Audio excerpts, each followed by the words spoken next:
Assalamualaikum warahmatullahi wabarakatuh.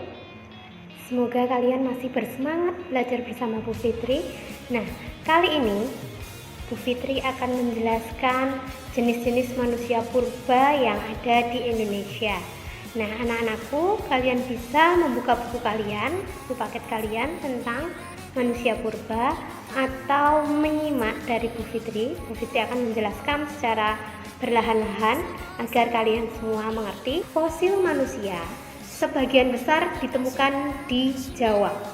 Temuan-temuan di Jawa memiliki arti yang penting karena berasal dari segi zaman atau lapisan Pleistosen, sehingga tampak jelas perkembangan badaniah manusia tersebut. Sekarang Bu Fitri akan menjelaskan jenis-jenis manusia purba yang ada di Indonesia. Itu jenisnya ada 3.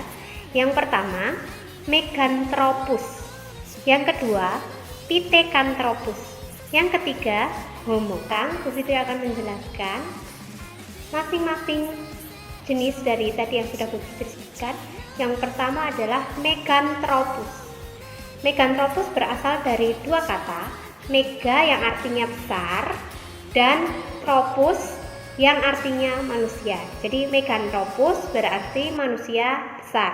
Nah, jenis ini atau jenis Meganthropus ditemukan oleh Koenigswald pada tahun 1936 di daerah Sangiran. Nah, hasil penemuan ini sering dikenal dengan nama Meganthropus paleojavanicus. Artinya manusia besar atau manusia raksasa dari Pulau Jawa. Intinya Meganthropus ada apa saja? 1. Memiliki tulang pipi yang tebal. Kemudian memiliki otot rahang yang kuat. Kemudian tidak memiliki dagu. Memiliki tonjolan belakang yang tajam. Memiliki tulang kening yang menonjol. Kemudian memiliki perawakan yang tegap. Nah, memakai atau memakan tumbuh-tumbuhan dan hidup secara berkelompok, secara berpindah-pindah, atau kalian sering menyebutnya dengan apa, anak-anak? Ya, nomad. Yang kedua yaitu ada Pithecanthropus. Pithecanthropus merupakan jenis manusia yang paling banyak ditemukan di Indonesia. Untuk Pithecanthropus sendiri artinya adalah manusia kera berjalan tegak.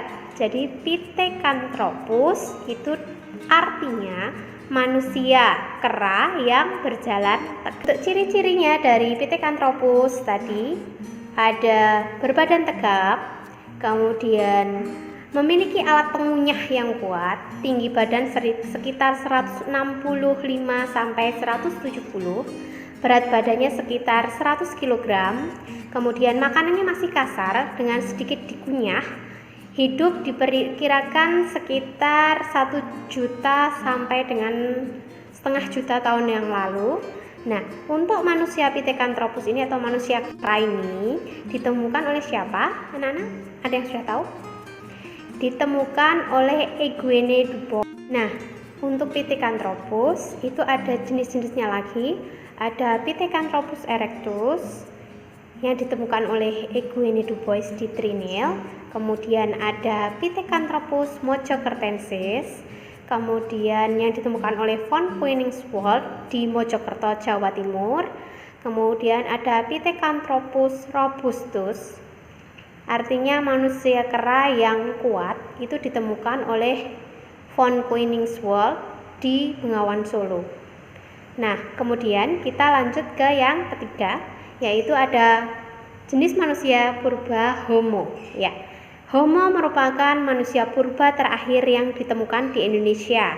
Ciri-ciri manusia purba Homo adalah memiliki muka yang lebar dengan hidung yang lebar, mulut menonjol, dahi juga masih menonjol.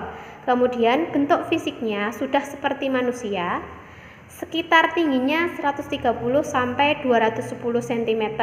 Berat badannya sekitar 30 sampai 150. Nah, hidup sekitar 40.000 sampai 25.000 tahun yang lalu. Nah, manusia Homo ini juga terbagi di beberapa jenis.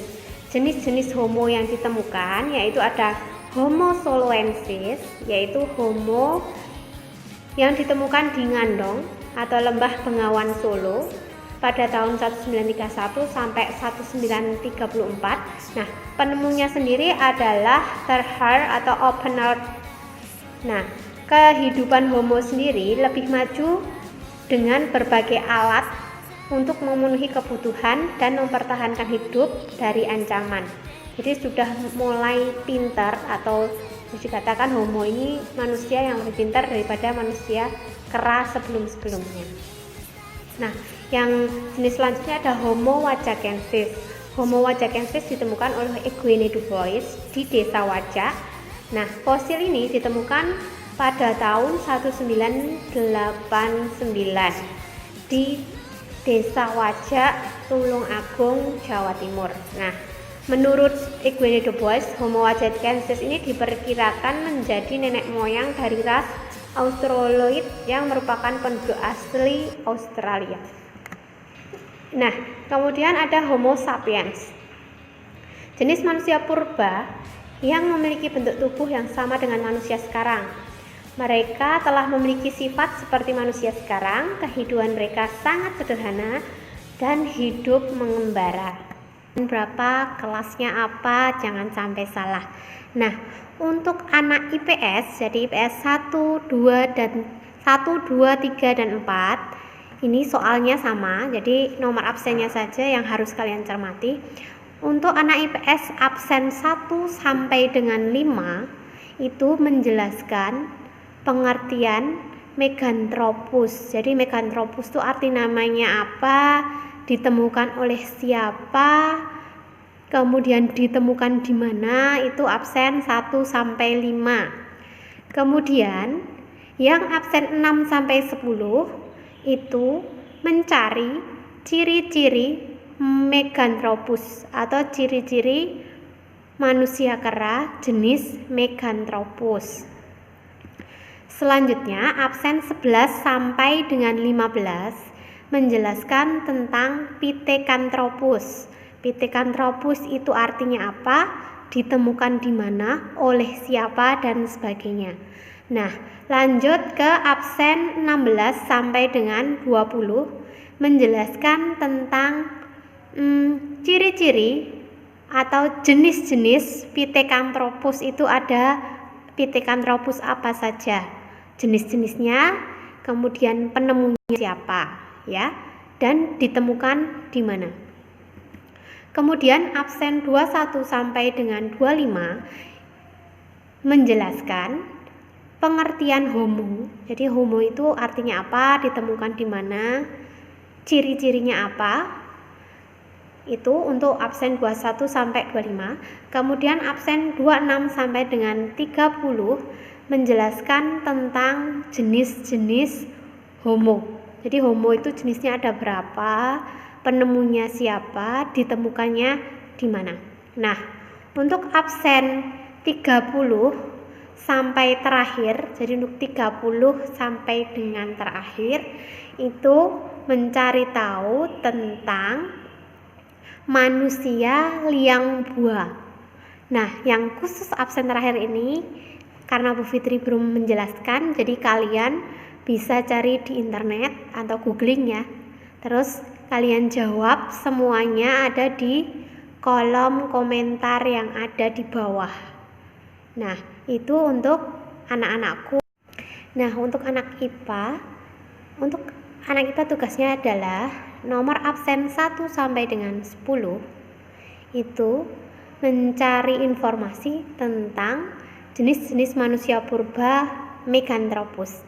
Apapun yang ingin kalian tulis, boleh kalian tulis saja, yang penting tentang Meganthropus.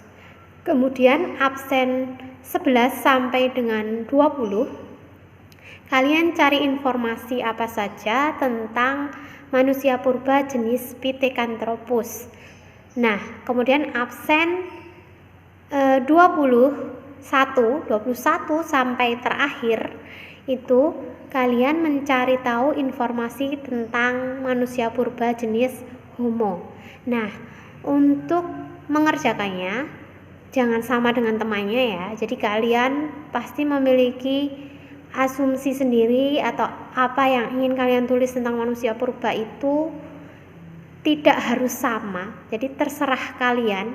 Semakin bagus atau semakin lengkap informasinya, maka nilainya akan semakin bagus. Tapi kalau kalian sama persis dengan teman kalian, nanti akan Bu Fitri nilai yang duluan memposting atau menjawab di kolom komentar, pasti nilainya akan lebih bagus daripada yang sama persis tetapi jawabnya ada di akhir. Jadi sebisa mungkin kalian cari tahu sendiri, jangan mengikuti jawaban dari temanmu.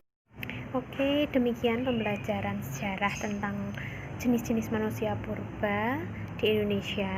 Semoga kalian bisa mengambil ilmunya, kalian bisa memahaminya ya. Sampai bertemu minggu depan di materi yang selanjutnya. Semoga kalian bisa mengerti dengan jelas materi hari ini. Terima kasih. Wassalamualaikum warahmatullahi wabarakatuh.